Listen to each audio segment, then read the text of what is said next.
So this is going to be for my Scorpios. Thank you so much for joining me. Let's go ahead and get straight into the reading. This is going to be for April 8th until the 9th. So for one, it's my birthday, April 9th. So make sure you guys say happy birthday in the comments. I'm going to be doing something special for you guys for my birthday as well to celebrate the 100K milestone that we hit. Well, it's about to be 110K, but we're going to be celebrating that. So make sure you guys stay tuned. I haven't forgotten about that. Okay, guys? And yeah, let's get into it. If you're new, welcome. Make sure you subscribe, join the tribe. If you would like to get a personal reading with me or to be able to follow me on Instagram or on Twitter, that link to all that information will be listed in the description box. So check that out. And let's see what's going on. So overall energy, Scorpios, we have the Lovers. Your current energy is the 5 of Pentacles. The challenge is the 4 of Pentacles. The advice is the 10 of Wands, and then the outcome is the Moon card.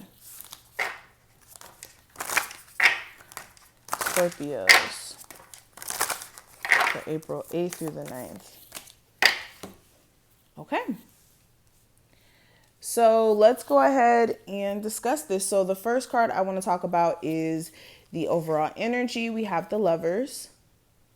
So with the Lovers card here, there's a head over heart decision that you guys are having to make here.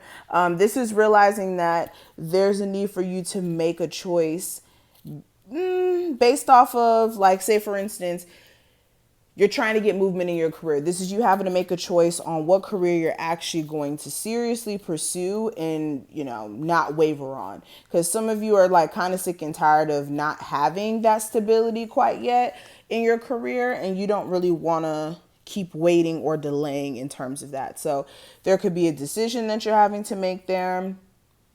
Some of you also may be looking at your relationship and possibly looking at how it can be strengthened or where exactly there may be a slight disconnect. Or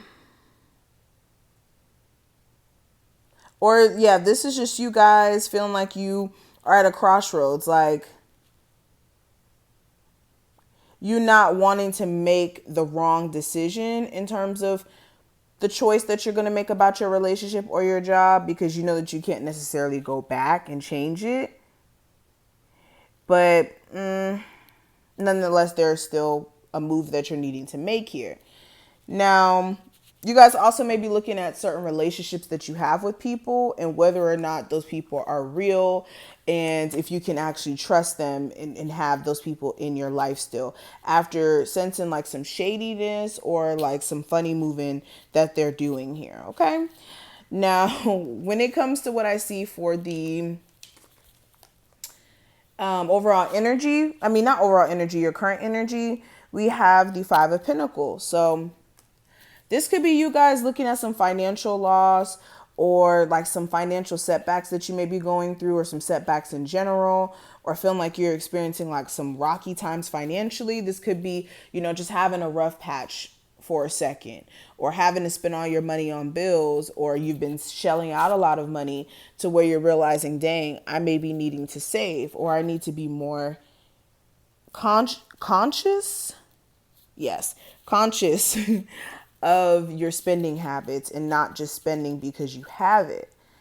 Okay. This is also some of you realizing where you may have had a poverty mindset or a lack mindset, I should say, where you're just, you know, constantly in a state of thinking you're lacking, or you will always be in a state of lacking.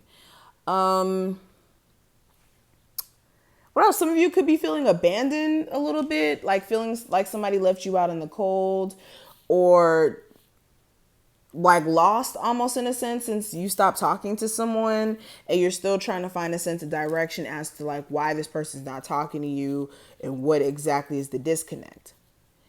Now, when it comes to the challenge itself, I do have the 4 of Pentacles. So this is the energy of holding on tightly to something. This is also being very closed off too, like as far as your energy is concerned. So yeah, so the challenge may be that you guys may have a issue with saving. Like when it comes to actually saving money, you may have a hard time doing that, whether that's like you having a lot of expenses that you have to pay for, or you're like the main breadwinner in your household, or you know, contribute financially to your household. You may not really have extra money to just be saving like that. Um, Some of you may be wanting to make so much more money that it's almost making you really impatient and build like an unhealthy expectation for yourself in terms of how much money you should be making and how quickly that should be happening. Mm, this could also be like settling or being comfortable in the financial situation that you're in, but not feeling also like you are making enough at the same time. So it's kind of like settling, but knowing that you want to make more, basically. And this could be just, like I said, being closed off or holding on to past experiences, things like that. Now, the advice here with the 10 of Wands, there's a need for you to make sure that you're not carrying your burdens of the past or your burdens from experiences with certain people in your love life, for instance, or within your family, or just your experiences in general up until this point, allow you to carry a chip on your shoulder or block your view and make decisions based off of what will make you happy, not necessarily fear of going through the same thing over and over and over again of the past. There's a difference between learning from your past and then being fearful of living your life because of the past. Those are two different things. And also making sure you're not putting too much on your plate as far as workload, or if you're trying to build a business, like putting too much inventory into your business without even having the business up and running. That's like a big mistake people make. They think that if they get more inventory for a business, that means that their business is now going to be more successful. No, if you can't master selling one product, you ain't going to master selling all 30 of them, okay?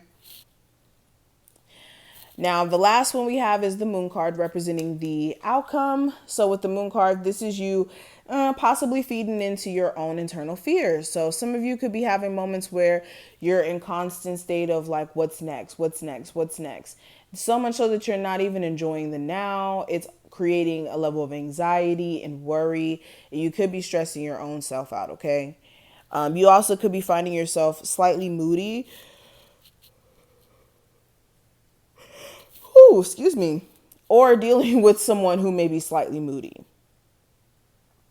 Okay. Also, you guys may be feeling like your person's keeping some sort of secrets, or they're acting kind of shifty. Now, the last card that we have here, it says, I say what I mean. And it says, what you saying. No, excuse me. Say what you mean and mean what you say. Be authentic in your communication to honor yourself and others. Make it a habit of speaking your truth to free yourself of misunderstandings and communications. So yeah, this is making sure that you speak your mind and that you're not, dimming yourself down or like burying your feelings or what you would like to say to certain people below the surface just to, keep the peace or to not ruffle feathers. Because for some of you, you could be doing this where you're avoiding certain conversations to keep from, getting on this person's bad side or making them upset, especially if you're dealing with somebody who doesn't want to apologize for their own wrongdoings. If you're dealing with anybody who's like that, then why do you want to have someone around you who can't even apologize for their wrongdoings and makes you feel uncomfortable about having to address it? So say what you mean and mean what you say. So this is what I see. I hope that you did take something from this video. If you did, thumbs the video up, subscribe, check out the description if you would like a personal. Yeah, I'll see you in the next one. Bye.